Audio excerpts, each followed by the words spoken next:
వాళ్ళు పశ్చిమ నియోజకవర్గంలో అక్రమ నిర్మాణాలకు అడ్డు అదుపు లేకుండా పోయిందండి.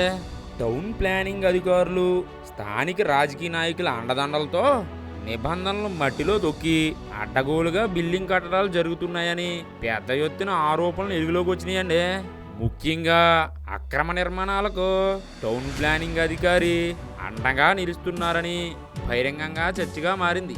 ముఖ్యంగా అక్రమ నిర్మాణాలకు టౌన్ ప్లానింగ్ అధికారే అండగా నిలుస్తున్నారని బహిరంగ చర్చ జరుగుతుంది.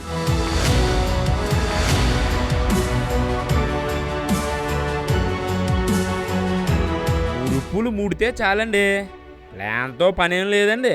అక్రమ కట్టడాలు కూడా సక్రమంగా మారిపోతాయని ప్రచారం జోరుగా సాగుతుందండి. లంచాలు ఇస్తే చాలండి, అనుమతులు లేకుండానే అంతస్తుల మీద అంతస్తులు వేసుకోవచ్చని విమర్శలు కూడా వినిపిస్తున్నాయండి. దీనివల్ల విజయవాడ నగరపాలక సంస్థకు రావాల్సిన ఆదాయం పెద్ద గండి పడుతుందని చర్చ నడుస్తుందండి.